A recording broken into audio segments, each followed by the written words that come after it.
course, it seems like, they always have something to play that's possible. And so both of them want to do it. And I went there twice. The first day was set, just like, yeah, it's alcohol. It's like tough in between. It's like the bar.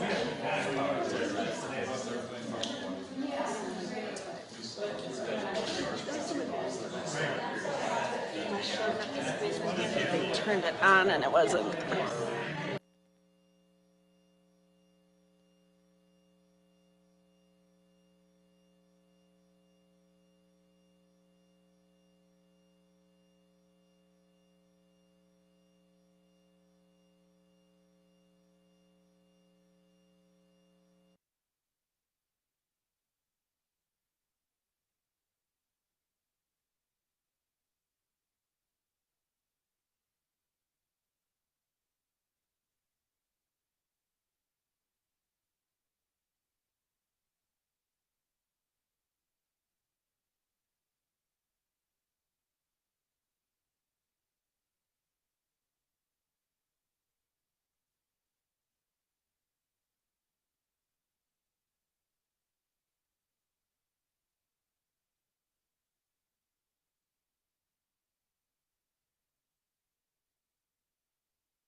What happened offshore and our role in the overall operation.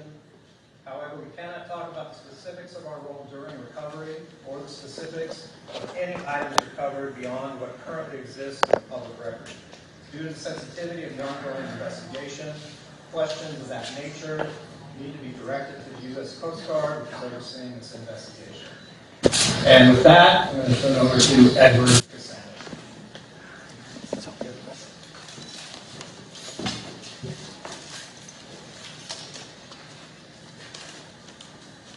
As we start today, and we start this conversation that we're going to have, I want to ask us to keep grounded in the solemnity of this event.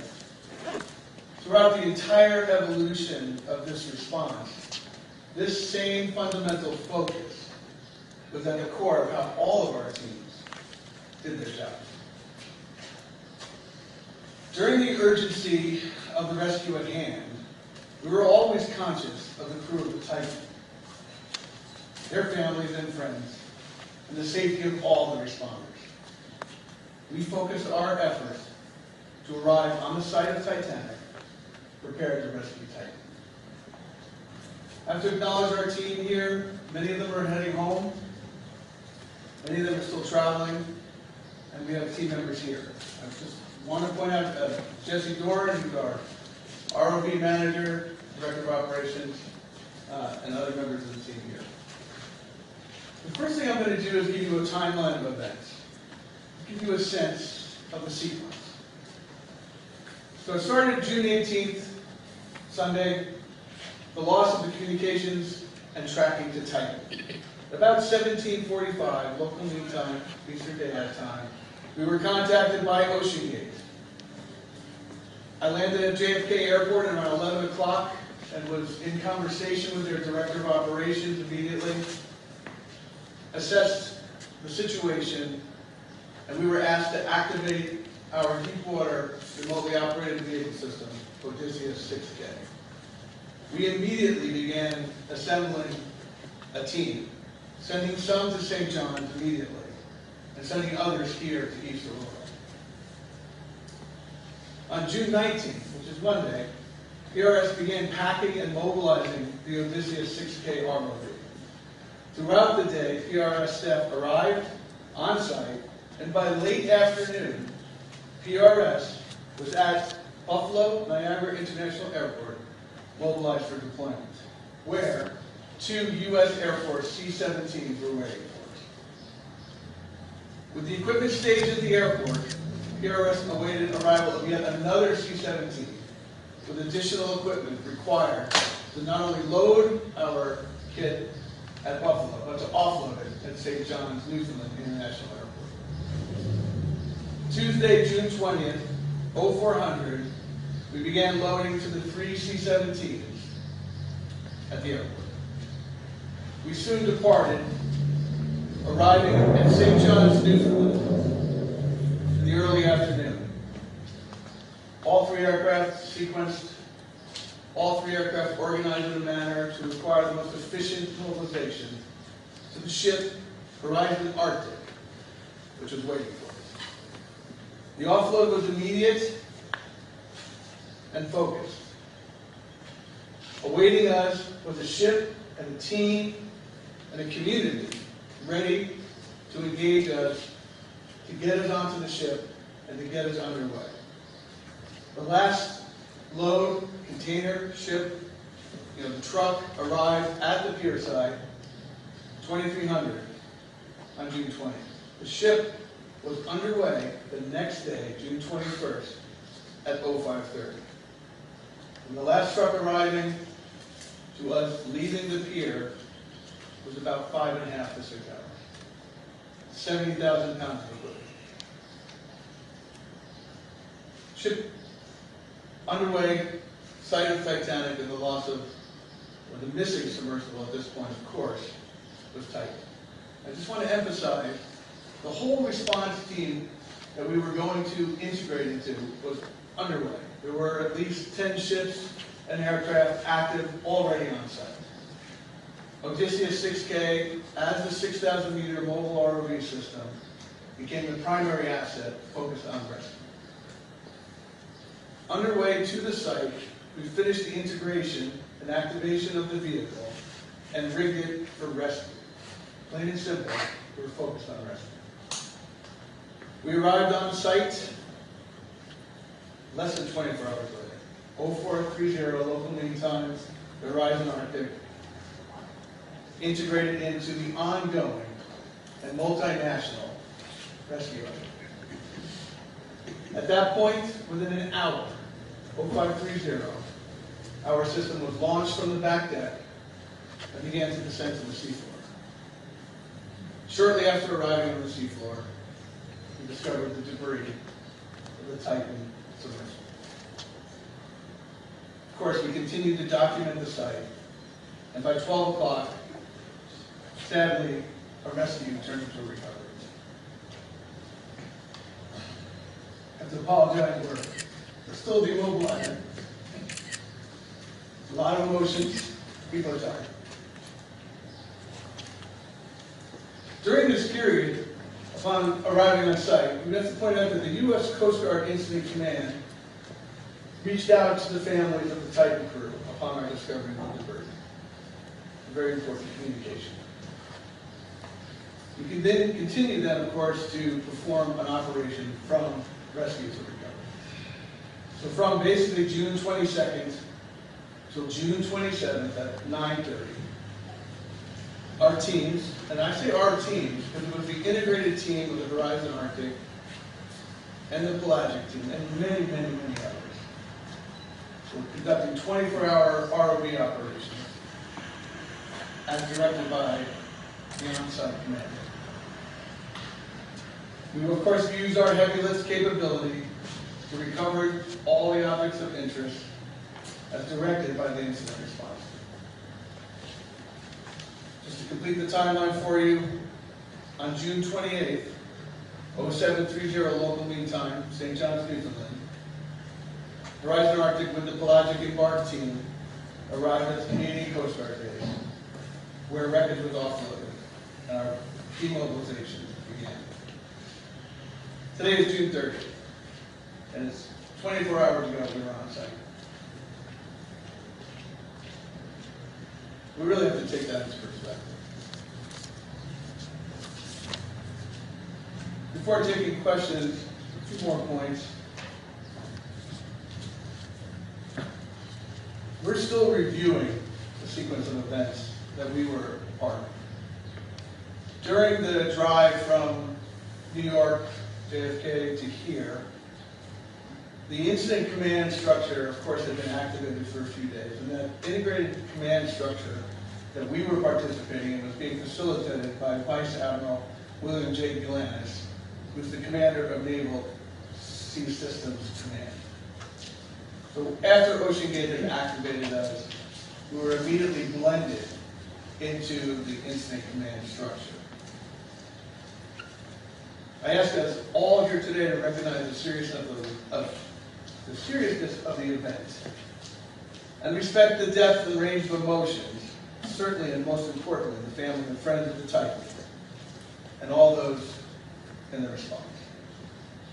I'm happy to take questions. What was it like at that moment of discovery of debris, if you can, and I know, again, it's emotional for you, but if you can describe what happened, what kind of protocol did you follow? There was clearly, when we arrived on site, we were the primary identified asset to effect rescue.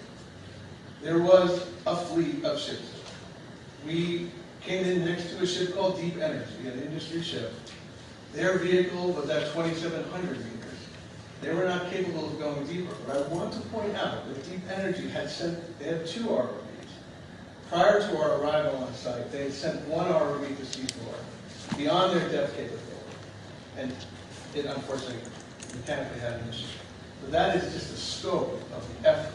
They lost a vehicle trying to get to seafloor. So when we arrived on site, we were slotted as primary. We came right next to Deep Energy. We're in a 400-foot ship. Deep Energy is a 700-foot ship. We were 75 meters apart.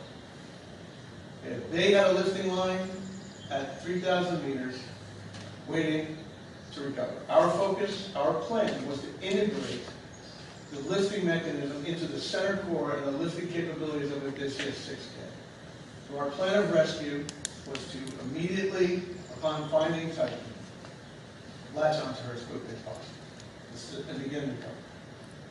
There were protocols in the event of the scenario of viability and non-viability. So it was one.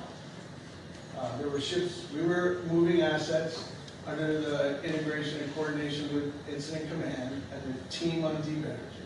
But because we were primary, they were asking us to make the decisions about how the various assets would move. So when we did discover the wreck of the Titan, different sets of protocols. Were you aware of what Ocean Gate was doing prior to this whole event taking place? Very small community. So the answer is yes. Your thoughts on what they were doing? I mean, I really don't have I don't have necessarily an opinion on that. There's a strong investigation going on right now. Explorers, people who seek to be on the ocean, to go to depth, it's very compelling. We certainly share those desires. Our whole company is designed to support research and science at depth. So it was a passion and a joy for exploration. So. Now, can you talk about the technology of the Odysseus? Sure, yeah. So the Odysseus 6K is a remotely operated vehicle, meaning it operates from a ship through a tether. This is the control room of the system. This is actually the full kit as it is mobilized onto a ship. So it's a compact, mobile, 6,000 meter deep water system. And that's one of its key design characteristics. We've always known and we've always wanted to be available for these types of situations. Wish the call never came, but we wanted to be ready when it did. And so it's designed to withstand depths up to 6,000 meters. All the equipment, everything on there has to operate at that depth. Importantly, it has 7 function manipulators, high definition 4K cameras, heavy lift capability, a multiplicity of tools to allow us to do work at depth. Where was Odysseus built? Were you involved in the construction of this ROV, and where was it actually built? And is it housed here normally? So Odysseus 6K is our design, and it was built by MPH Engineering in Largo, Florida. A very strong collaboration with the fabricator, and we worked together to build this system. It first became operational in 2016. And our primary market is deep sea science. So we work a lot with the University of Victoria, Ocean Networks Canada as an example, NOAA and other groups. This is our operational base. We're a mobile system, so in a sense we can be anywhere. So this gets lowered. What part of this that we're looking at gets, is that what ends up on the floor? This entire vehicle goes to the seafloor. What you're seeing here is an integrated launch and recovery system. You can barely see the umbilical here. This allows the vehicle to be taken off deck, rotated over the side, and then lowered to the seafloor. In this image here, you can see the whole setup, right? So here's our integrated launch and recovery system, our winch with 7,000 meters of umbilical, control room, which is there, workshop. We're independent of the ship, and that's part of our plan, right? We need to come in and function immediately. And I say that, but I also need to point out that the success, or the opportunity for success, the opportunity to be on site and achieve what we all hoped we would achieve, is a function of integrating with the ship. We have a philosophy called the one team. It has to work. The ship crew, the embarked science, or in this case, the other personnel, and our ROV team have to become one team. It's a very dangerous thing that happens out there. Just offloading from a truck. Just offloading it from a truck is dangerous. We have to keep, our thing is safety first. Safety of personnel, number 1. Safety of equipment, number 2. And objectives, number 3. Now, I will say, we pushed something, and everybody pushed something on this response. Now, you said it's a unique design for you guys, right? This was your design. Are you the only ones with equipment capable to go down that low and recover what you did based on the fact that the other ship, their unit malfunctioned? It didn't malfunction, but they pushed it beyond its depth rating. So is your machine one of the few that can actually go down that far and be okay? Yes. I mean, there are other systems like it, certainly. They exist in many parts of the world. But I think what makes our system somewhat unique is its capabilities and its mobility. You might want to speak to the fact that the continued operations really is a testament to the design and the functionality. We're looking at a almost flawless operation 24/7. I think that's a very good point. I mean, in some ways, I think, you know, as we look back at this, which we will, it was unprecedented in a sense, our ability to arrive at seafloor and then go to work. And then we worked for another 5 or 6 days at 3,800 meters. And then we began the recovery operations, which in and of themselves are quite challenging. Can you discuss a little bit again? You mentioned your rescue. You were rigged for rescue. Would the articulating arms have been able to, say, attach a cable to Titan if it had not imploded to try to lift it off the surface or the seafloor? Is that kind of what you were getting there? Yeah, we felt we'd be faced with 4 potential scenarios. Of course, the scenario we wanted was Titan just lightly on the seafloor, the crew intact, the pressure vessel intact. That would have made the sub slightly negative or maybe slightly buoyant. What we did is we tied a lifting mechanism into the center core of the vehicle, which we could not detach. Right? The sub was not being tracked. They lost tracking and communication, which we didn't know where it was. And subsea navigation and knowing where you are is essential for safe operations. We were tracking our vehicle. So once the plan was to grab the Titan. And once grab the Titan with our manipulator, then we had it. Then it was going to be attaching beacons. We were carrying extra beacons, so if we lost her, other assets could track her. And then we were going to attach this heavy lift capability to the sub. At that point, we would begin recovery. So the additional planning included the other ROVs that were right with us. They were holding at 2,700 meters.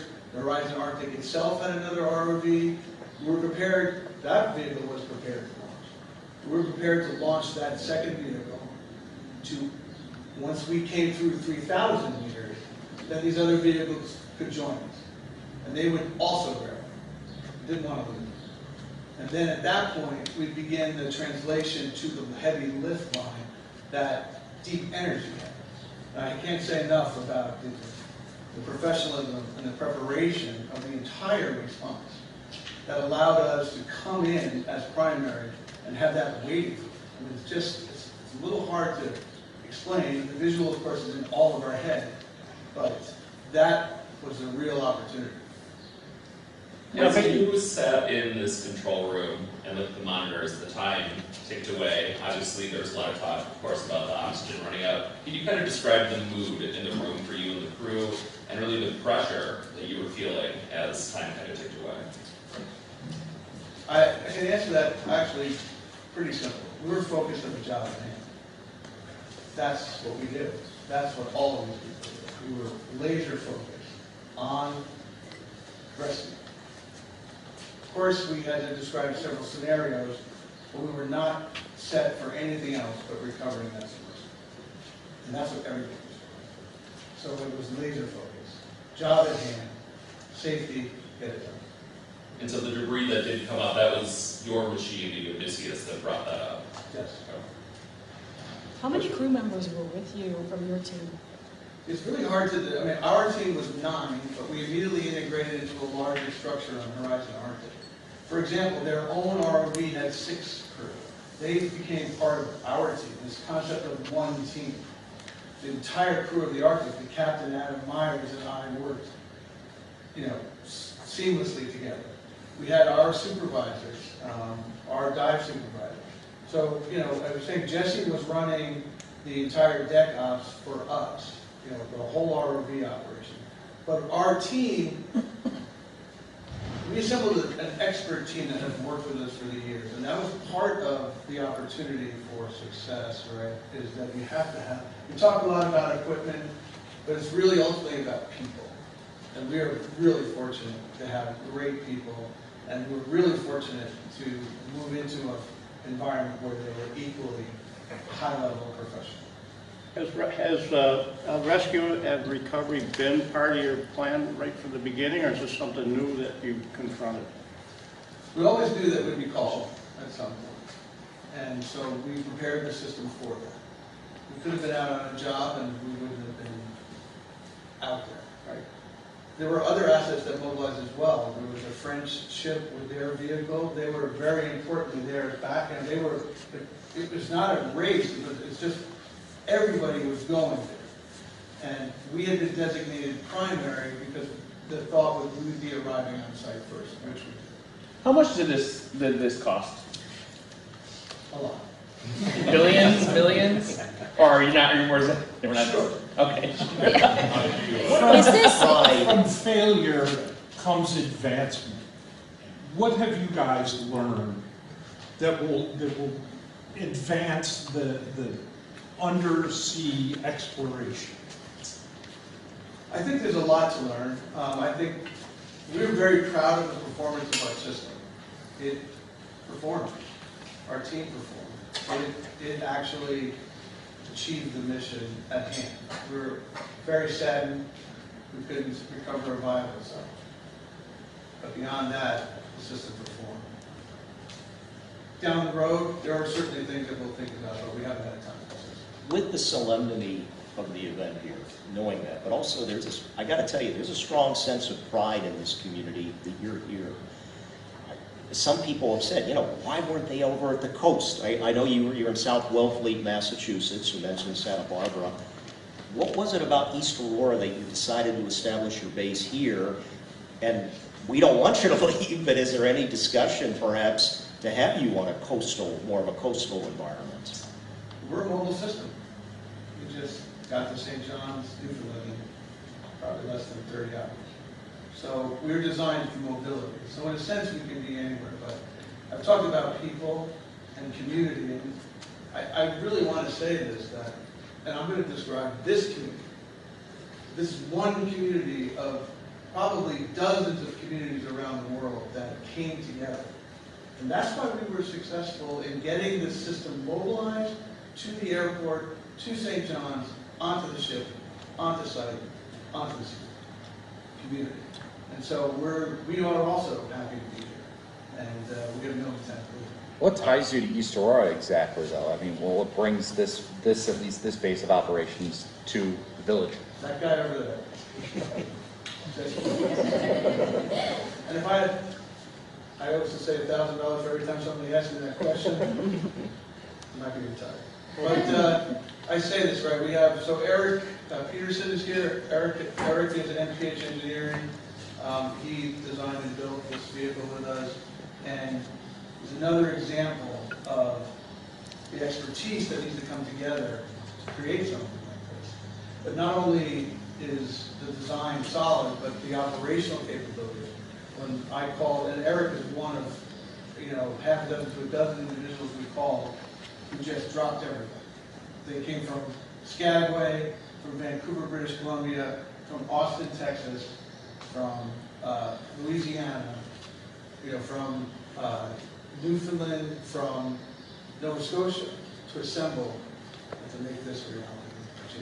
Now with the Odysseus 6K, just to clarify, it wasn't based here, but I mean, what is done here? I mean, It is based here. It is based here. Okay. It's normally you wouldn't be able to stand where you're sitting.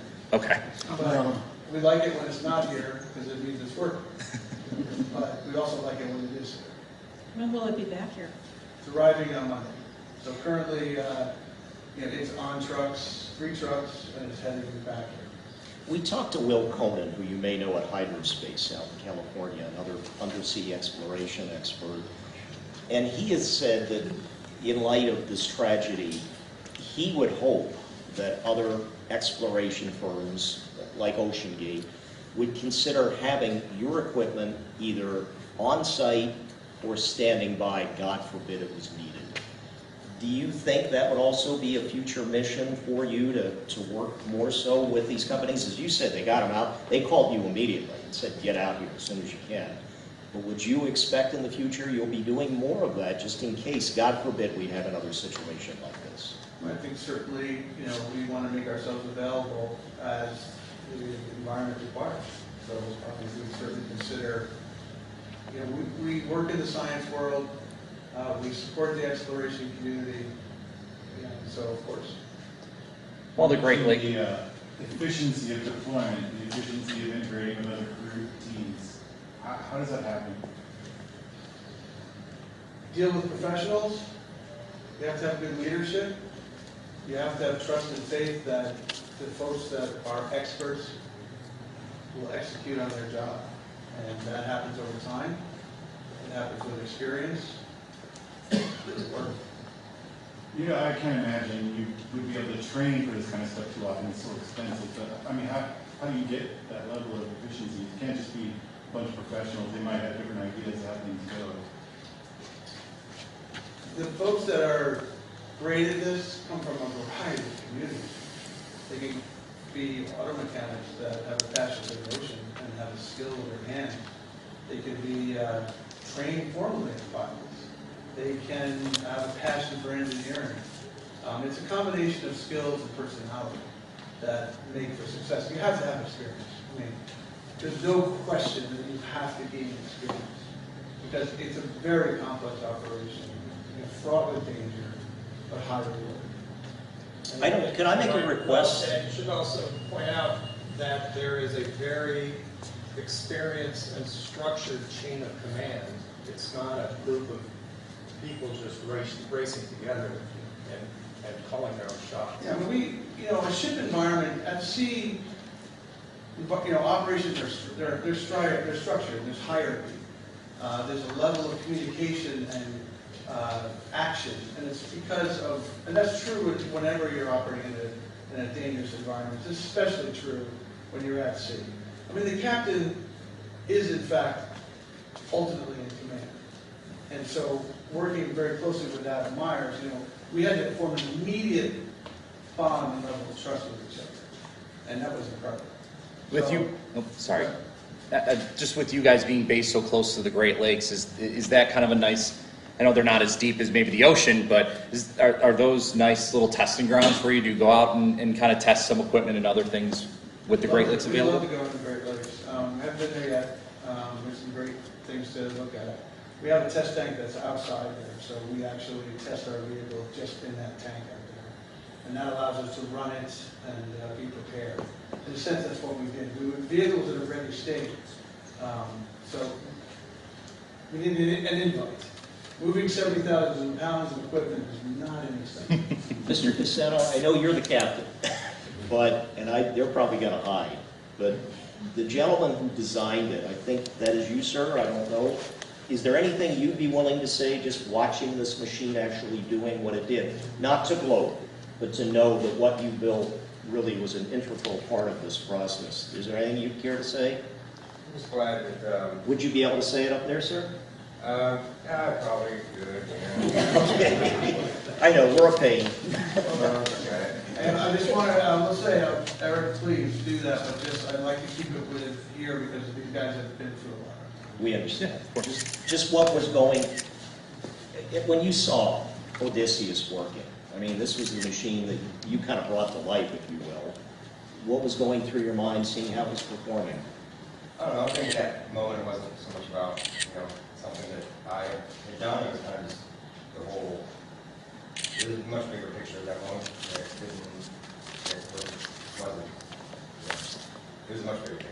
It wasn't me or that. It was the entirety of what was happening.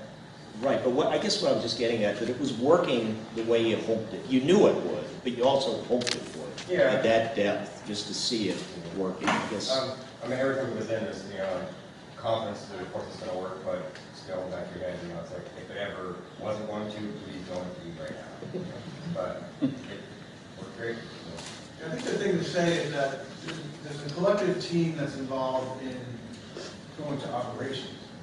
And so the spares and the expertise of the team allow us to enter into an environment with confidence.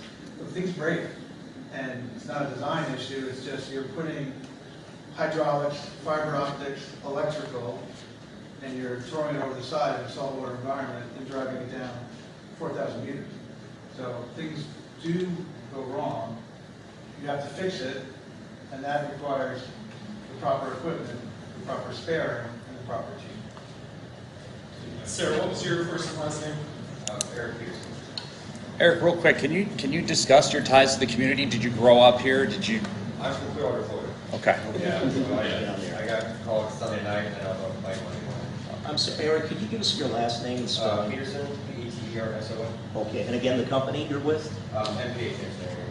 MPH in Key Largo. Largo. Okay, all right, thank you. How long did it take to get from surface to seafloor? Yes, thanks. It's about an hour and a half. And that's normally, it's faster than we normally do. We talk about some of the changes that we made, and then the one are descent. So we normally descend at 25 meters a minute.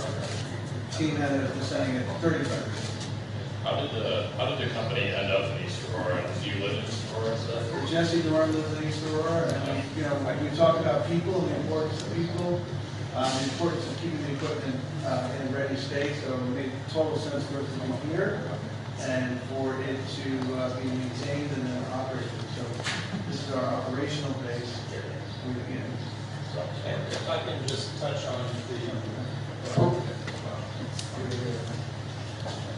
just to follow up on the engineering and the capability of the machine, I'm sure by following the story, you all read about the extreme environment. I mean, this is the currents and the pressures, very prevalent. And the fact that the Odysseus was able to operate 24/7, almost flawlessly.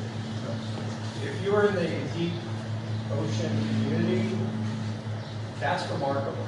So I again, what Eric has been able to achieve really needs to be underscored because this is unprecedented. And you said an hour and a half to the floor, and then how long after that did you spot the Titan? Okay. And is that the control room? Is that aboard the Arctic, did you say? No, this is from another project. Oh, this okay. That's where the vehicle is operating from. Could you spell your last name for us, please? Sure, it's Cassano, C-A-S-S-A-N. Thank you very much. Thank you. Thank you very much. And thank you. Thanks. All right, thank you, everybody. That concludes our presentation, our briefing. I hope you have a safe holiday weekend. Thank you for being here, and we appreciate you supporting both Pelagic, East Aurora, and our presence.